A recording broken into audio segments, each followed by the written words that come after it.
Mm. All right, brother. Thanks for doing this. First podcast. I appreciate it, man. I'd like to say it's my first podcast, but unfortunately, I talk a lot of shit, so we can't really put that into into one episode. But brother, it's a pleasure to have you on, man. Yeah, thanks for the invitation. Very happy to Mate, do I'm this I'm with us. fascinated on what you do, man. Too kind, too kind. Like it's so different to myself, and usually that causes a lot of interest from me. I'm like, wow, what's that like? What have you learned doing that? How did you get started? And how do you teach this thing? So first of all, I guess we got to go with, well, what do you do, and what's the biggest lessons that you've learned from doing it? That's a big question. Okay, let me begin with where I started. I started with doing classical yoga. So I don't know, are you familiar with yoga in any sense? Not really. I mean, I did a little bit of like, this was, well, over 10 years ago. I did a lot of the real beginner basic stuff, Mm. because I had a really serious neck injury, so I was advised to go through that, and it was great. Like I think it's awesome. It's just something I've not spent a great deal learning. Yeah, did it help you with your injury? It did. I think it was more like kicking me into the parasympathetic state, of like, hey, let's calm down. Let's nothing is fight or flight no more. We need to kind of down regulate. I think that helped the most.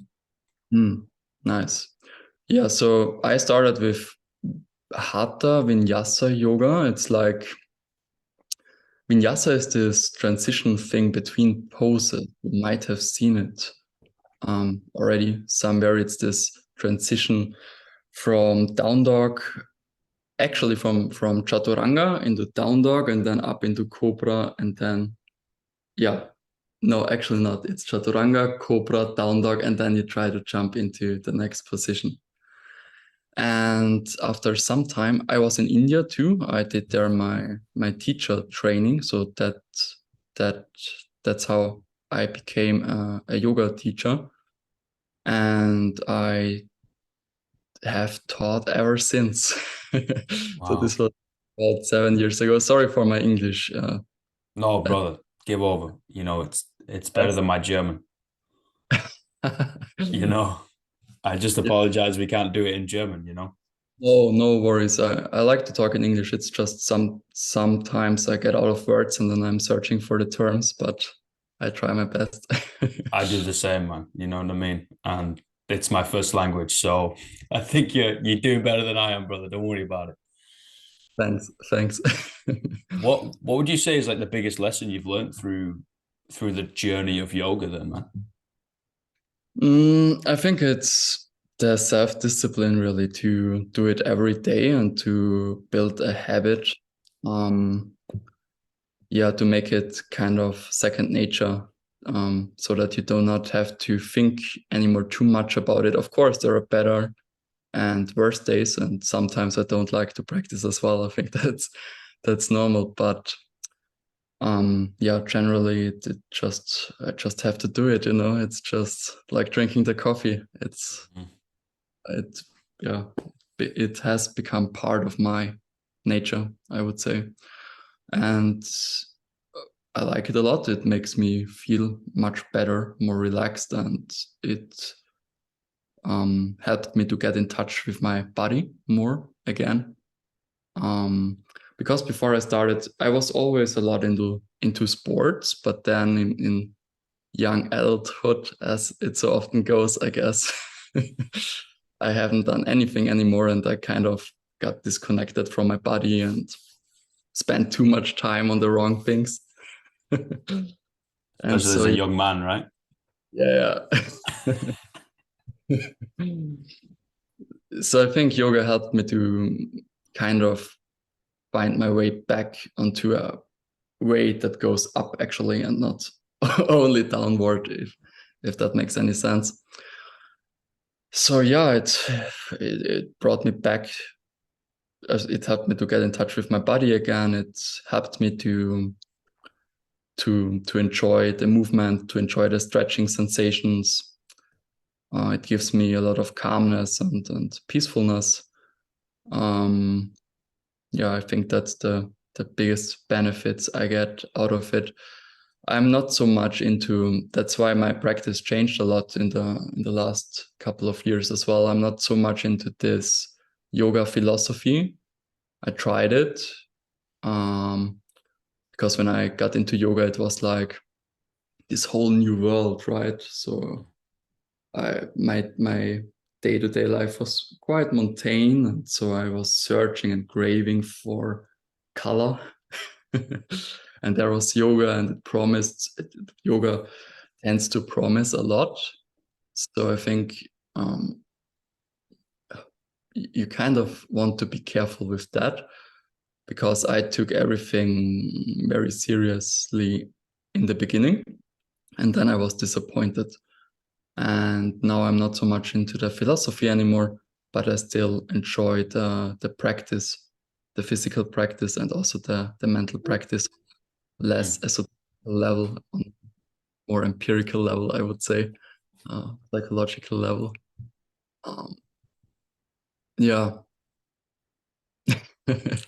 From an outsider's perspective, like I think the biggest thing that stands out to me is like people, I think you said it so eloquently, of like center themselves and getting the connection back with their body, right? Because most of Mm. the time, you know, I'm going to blanket statement the Western world with, oh, I feel this pain, or I feel like an uncomfortable sensation. I'm going to take a painkiller, or I'm going to do something where it's going to numb that sensation. And then you never actually understand why, right? Like, how many Yeah. times have you had a headache? You've popped a pill, and Yeah. then if someone's like, "Why did you have a headache?" I don't know. I was like, "But Yeah. we've got this like disconnect, right?" And I think there's a lot to learn from ourselves as well as from other people, and that's the biggest thing that I take from an outsider's perspective of yoga, but just kind of um, empathize with it in a way of like, okay, well, I lift weights and I've always moved around in sport or whatever capacity, right? So I know what this shell is that I'm conducting. I kind of know some things about it. I'm like, no, this isn't right. It's like, oh, okay, this one's I can just get through this one, you know. And Yeah. the vast majority of humans on the planet, right? We don't do a lot moving. We don't do a lot with our body, and we have no idea what's going on. Yeah, definitely. I think that for me at least it was I couldn't do that. So I tried to do the casual academic way, like school, and then I dropped out of school because it didn't work out for me. I couldn't like I didn't even want to go there and to sit in a chair the whole day. Um, I couldn't stand it anymore at some point. And then I tried to find my way back because I thought it's the only way, to make a living and so on and so forth. But I mean, I'm still studying, but at the moment everything is on hold. I'm focusing only on my practice, and I try to build a business around it as good as I can, and to really live my passion. So yeah. That's the beautiful thing of like the time that we live in, right? Like we're connecting right now via the internet. You know, you can build a business from doing what you love, even if it's selling Pokemon cards or whatever the hell it is, right? Like from the kind of comfort of your own house. It's like, yeah, you can do it. It's a little bit unconventional, and sometimes you need to work at weird times of the day, and you need to find that balance for you, right? That work-life balance. But it is Yeah. possible. You can do it. You know, you can buy and sell stuff on Amazon if you really wanted to. Like it is a way to pay the bills. Mm. Yeah, definitely. Mm.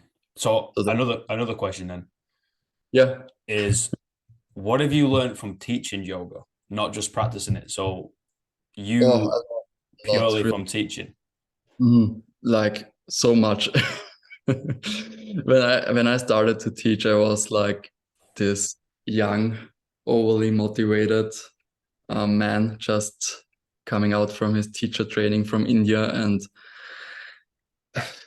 I tried, that's the truth, I tried to force the thing onto people without considering their individual place they're in.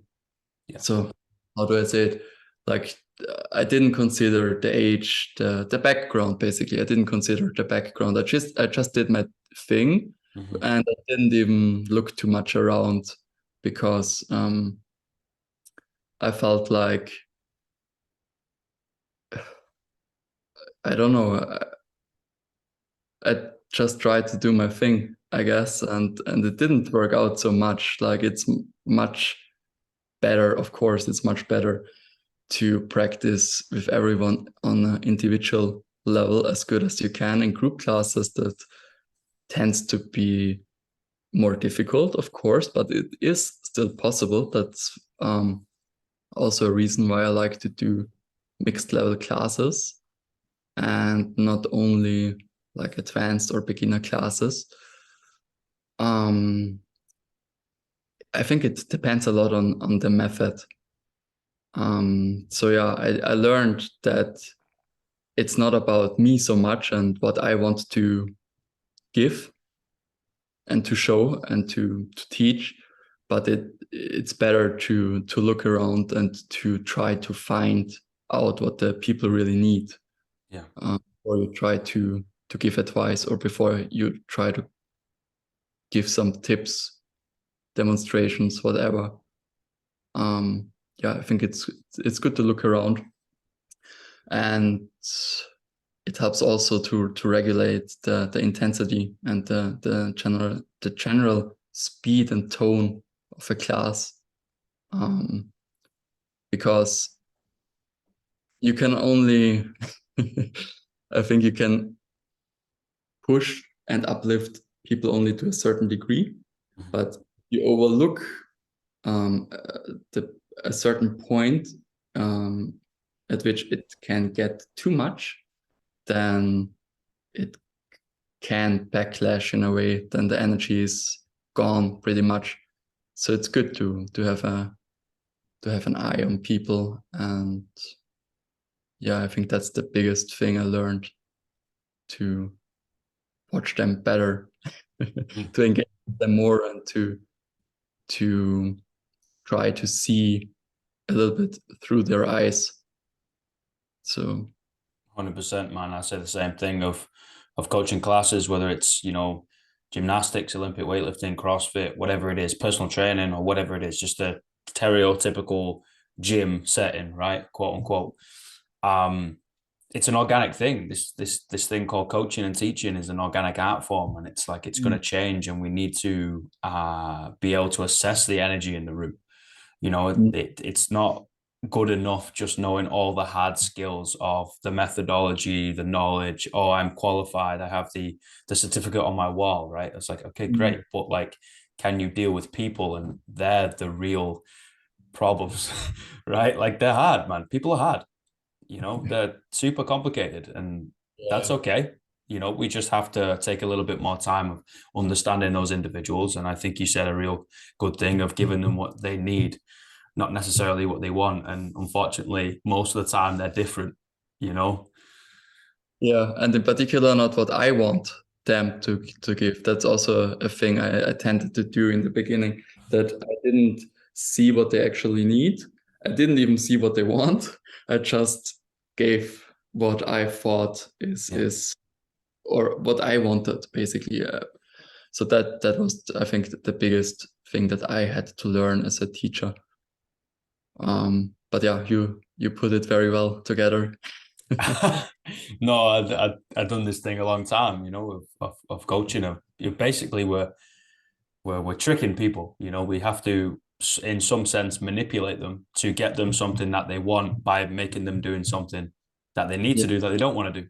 And yeah, it's this really weird, like, um, organic spinning plate scenario where you're like, okay, I'm supposed to help you, but right now I'm not helping you in the short term, but I'm helping you in the long term. And it's this, and then if there's more than one person in the room, right? If there's like yeah. 10 people, 12, 16 people, you've got to do that for everybody at the same time. And you're Right. like, how are you supposed to do that? You're like, good question. Mhm. Figure it out. Like and you think you've nailed it, and then you have a session after it, or the day after, or the day before, and you're like, oh, I tried the same technique and it just didn't work. you're Mhm. like, yeah, it's a blank slate every time. Like teaching and coaching and the them two being intertwined is just this really strange dynamic of, okay, how am I supposed to learn from you, right? Mhm. Rather than like, no, how are you supposed to learn from me? It's like, no, no, no. I need to be able to say something, not in a way that I want to say it, but in a way that you're going to understand it. Yeah. Mm. Well said. Um, and I love it. I love this teaching, coaching, Me too. instructing, whatever it is, right? And I'm just like, I think it's a real honor, you know, to stand at the front and have that thing called coach on your back or instructor or whatever it is, right? And everybody's kind of tuned in and listening to what you got to say. It's a real honor. It's a privilege. Right. Definitely. I got a big question that I've been thinking about for a while, Yeah, go ahead. and I like to ask a lot of dudes this question because I don't know my answer yet, right? Yeah. What does it mean to be a man? Or what does it mean to be man enough? Sorry, that's it. What does it mean to be man enough? Well, that's a good question. I think there are multiple aspects. Of course, there are. Of course, there are. I think one thing is that there is nothing wrong with being masculine. I think we should not forget that in the first place. I think that's very important. But as it same thing with femininity, right? There is nothing wrong with being very feminine. I think it depends very much on how you feel subjectively. I think that both sides though can become toxic, like they have toxic traits, of course, and we have to watch them and to control them. And I like to think of it. I see it in a kind of spectrum, you know, and I think that every gender has its good sides and its worse aspect, so to say. If we do not reflect on it, or it can become worse, it can become, the good can become negative in a way. Let's say I am disciplined, very disciplined, but I do not reflect on it and it gets out of control, then it can become rigidness. Rigidness, is that Yeah, the word? yeah, So I think there is nothing wrong with masculinity, and that's good to have in mind also in these days. But I think we should try to be masculine in a healthy way, as we should try to be feminine in a healthy way. Um, and for me personally, it's like being a doer in a way. For me, I feel the most masculine myself in my subjective experience when I do things in a very healthy, calm, clear way. So I think, yeah, I have to be careful with this. It's not just about mere productivity, but a good activeness in my life. Yeah, when I manage to do that, then I feel the best, and then I feel masculine, and then I feel in touch with myself. On the same side, I think that I have a lot of feminine aspects inside me, and I don't want to neglect them. And I think that's also important. So I think that's my basic point of view, that every human being is uh, not just a man or just a woman, but that it varies in degrees, so to say. And I think we have to figure out how much of what we are and how to complement both sides in us so that we feel pleased, satisfied, that we do not neglect either one of our sides. And yeah, and also we have to be careful, as I said in the beginning, that we do not become toxic. I mean, to be perfect is not possible, of course, but I try to reflect on on situations that didn't feel right, in which my actions didn't feel right. And then I figure out, oh, okay, that was maybe not a healthy way to deal with the situation. So yeah. I agree, I, man. Like I think the same way, man. Like, and you know, we're dealing in concepts here now, right? Not biology of just like, no. What is this concept and the way of thinking and consciousness and all that? I completely agree. You know, it doesn't make sense in my very blonde brain of like, no, I'm a dude.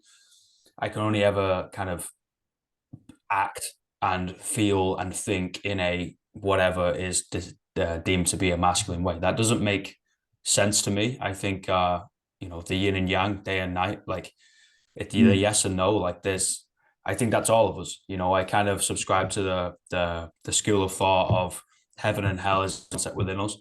You know, we Mhm. are the devil and God at the same time. Like I think we are everything and nothing. And through that, I'm like, how are we able to learn from every part, but then also understand, okay, in this situation, I need to come across as a bit more masculine or feminine, you know, for everybody, regardless of who you are. And I think it's a very interesting thing to think about. You know what I mean? Especially like, I don't know. I think it's because I've always been lifting weights, right? Yeah, Always. And yeah. that's deemed to be super masculine, super aggressive, irrational, you know, kind of so far off the spectrum, right? And I'm like, Mm. yeah, but I write poetry and like do that. And it's kind of like that's completely on the other side, right? And you're just like, well, by definition, it means I have no home Mhm. on either side of the spectrum. And I'm like, but that is the point, because in my opinion is everybody's everything. You Yeah. know, it's just which ones you tap into at that certain period of time. You know, I think purpose is a man-made thing to help us get out of or get into certain situations. Mhm. And I really find it quite interesting hearing people's perspectives on it. Yeah. I think the perspective is changing. You know, it used to be, oh, being this big bloke who kind of like shuts up. You're like, dude, that's just dumb, man. I was like, that's gonna really help you out in 3% of life, you know, and that's gonna make you survive, and that's gonna be great, you know, because I think we all need to be able to do that, ladies included, right? Mhm. But then is that going to serve you in, you know, a stable home life? No. So we need to be able to do the other way around, right? We need to be able to communicate it and feel it and articulate it and understand who the fuck we are, our Mhm. place, and then also be able to converse that to the other person and be like, okay, well, this is kind of what I'm feeling or thinking or who I am, right? And you're going to do the same thing. I was like, well, then we're going to improve this thing called connection, right? Yeah. Rather than feeling like we're all just alienated in our own selves and like, dude, let's just figure out who you are, man. And it's okay. Yeah, absolutely. Absolutely. I think, yeah, I think that's a really, you said the word calm and that really knocked me for six. I think that's really beautiful the way of putting it. I think, yeah, going back for me personally, it was like, no, dudes aren't calm. They're always like ready to fight and kill, so to speak, in an extreme way. And you're like, yes, at a moment's notice, okay, fine, yes. For again, 3%, 2% of life, you're gonna need to do that. You're gonna Yeah. need to be that kind of so focused on, I'm gonna make sure everybody survives and we're all gonna be fine. Okay, that mentality, but that's not gonna serve you for the whole life. I think we need to start acting from a place of calm and peace. Yeah, I think so too. Also, this um, energy or this attitude you just described, I think jumping into it and embodying it is very exhausting, right? I mean, it's Yes. right, so it's hard to just rely on that alone. Besides of the fact that it is in some situations it's just inappropriate, right? It's just not the right attitude. There are better coping mechanisms, so to say. Yes. Uh, And unfortunately, or fortunately, unfortunately, depends which way you look at this, is society is built around not acting in that way. Right. It's not appropriate to act in that way anymore. That's you can't do that to people. That's not okay. Like, Yeah. so I think especially as young dudes and young ladies, because they feel the same thing, you know, of we need to be able to find an avenue where we can get a little bit irrational, Yeah. you Yeah. know, Yeah. and you can let that beast out of the bag, so to speak, right? And we can be like, okay, well, right now, and I think that's why sport is such a beautiful thing, or something physical is a beautiful thing because we're throwing it out there and getting rid of that energy, right? And then once we're calmed back down, parasympathetic, learning, walking around, job, whatever it is, you know, we can start to be a little bit more calm. So we need to like self suffer in a way, throw ourselves in the deep end and be like, no, no, no, this is like, this is going to suck. And you have to be like a different guy or a different lady to be able to overcome this. And then you need Mhm. to pull yourself out of it and be like, oh, now you need to be a completely different person again. Yeah. This is just concepts I always fuck around with in my head. I'm like, what is life? I'm a poet in it. So I think about these things regularly. Yeah. I did a lot as well. Lately, not so much anymore. But I studied philosophy, so Wow. I'm still studying philosophy, but it's on hold. That's, So that is a fascinating thing that life has kind of brought me into. Like I've always thought about things like that, you know, always had a question in my own head and a conversation in my own head of what is our place in the universe and whatever daft thing like that, right? yeah. But at the same time, growing up, there was no place for that. You know, it was too irrational. It's too yes or Oh, no, you know, and then I didn't touch upon it until later on in life. You know, it kind of came back to me, and I was like, oh, okay, we can sit down now. We can be calm. You can now yeah. figure out who you are. You don't have to be this beast ready to fight all the time. Like you don't have to do that. Yeah, beautiful. Yeah, it's weird, isn't it? This thing that we're on called life. It's an absolute trip. Absolutely. It is crazy. I got three questions though, bro. Oh yeah, go ahead. What's the greatest piece of life advice you've ever received? The best advice. Yeah, best life advice.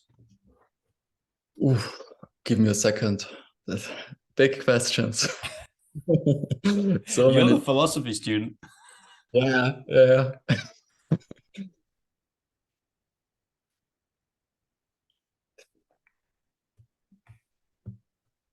Biggest. There are so many. Mm. I mean, I have always that phrase of Bukowski in my head, which is probably not the healthiest one, but it kind of resonated with me a lot. So I just put it out there here, although it could get me in trouble. But he said something like, I don't know it one to one, but he said something like, find what you like and let it kill you. And there is so much truth in it for me because I think we tend to look for this safeness and this security, which is, in my opinion, really an illusion. Um, and it holds you back in a lot of ways. That's why I like the quote because it's kind of extreme in its saying. Like when I tell people of this quote, they're sometimes shocked because and let it kill you. It's like a strong imperative, right? It's too extreme maybe for the most, but I think there is a lot of truth in it because we are going to die anyways. So better find what you like and then spend your time doing that. And yeah, uh, for me, it changed everything when I finally found what I really love and when I found my true passion. So I think my advice, the biggest the advice that I could have needed much earlier is find your passion. Don't spend so much time studying and following the status quo, the mainstream, better said, the mainstream and status quo. Don't follow so long the mainstream way of handling things, but try to find your own way and try to find your passion, try to find the thing that really fulfills you deeply. Because what I do is such an irrational thing at this point too, right? Because the positions I like to practice, they are not I don't do them for health reasons. It's just like I have to do it and I love it and it's the way I express myself and I really do see it as in a way a little bit as art, my personal art, and it saved my life even. I would go this far. It because it changed everything. I have so much more pleasure and joy. So it saved my life. That's such a beautiful thing, man.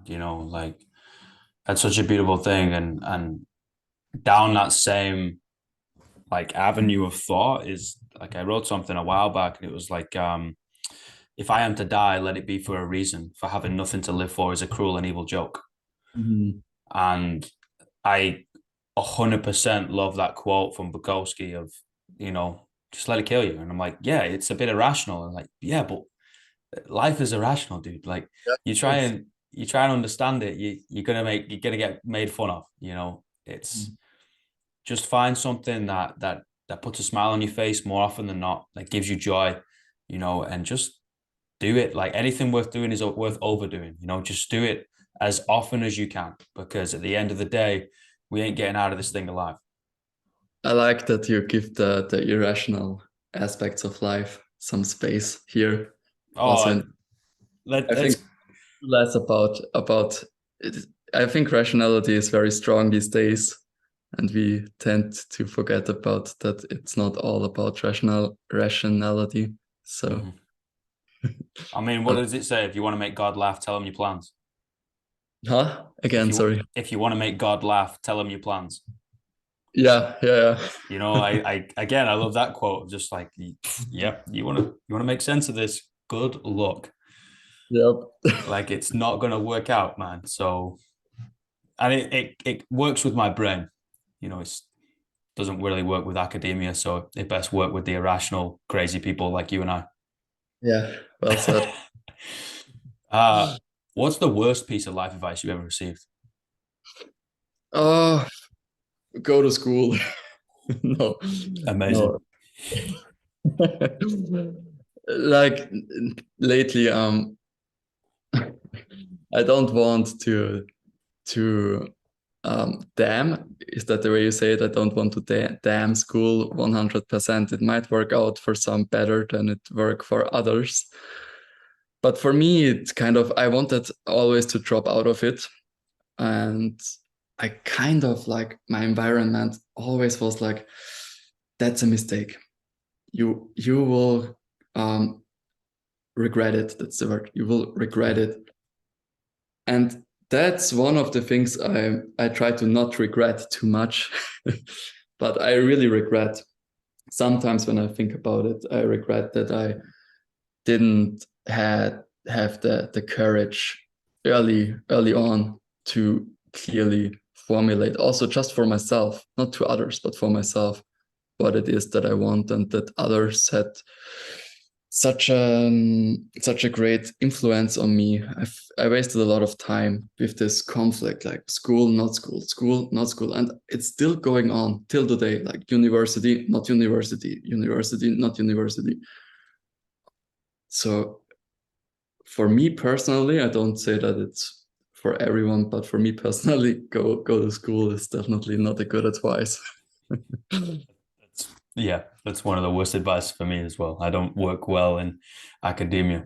Just Hate it. that just doesn't work for me, man. Like I'm pretty dyslexic. I can't really sit still. I need to be doing multiple things at one time. Like, and I got too many questions. If you tell me to do something a specific way, I'm going to say why. And if you say because I say so, I'm going to say fuck you. And that's I don't know if that's because I'm like Northern English or something, but yeah, it doesn't really work out. So I relate to that a lot.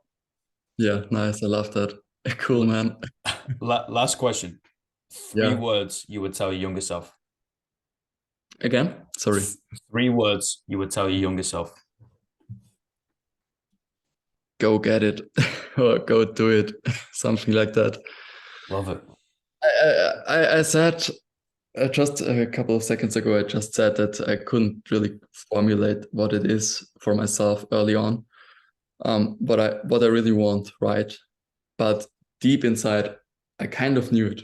Hmm. I still I couldn't formulate it, but I kind of knew it. And I think that's when courage or confidence, just confidence comes into place. I think if you're confident, I think we should spend a lot of, or we should emphasize confidence a lot, because I think confident people are just healthier because they tend to listen to themselves um, more carefully, I think.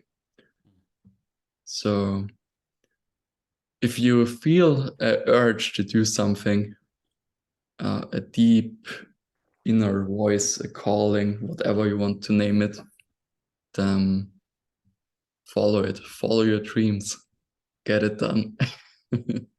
Brother, thank you so much. Thank you, man. It's been an absolute pleasure, man. And if I ever find myself back in Austria, I'll be knocking on your door and saying, "Hey, do you want coffee?" Hopefully, I hope My so, man. man. Sounds good, brother. I appreciate it so much, and we'll talk soon, yeah? Yep, definitely. Thank you Thank you, again. man. Thank you. Bye, everybody. Bye.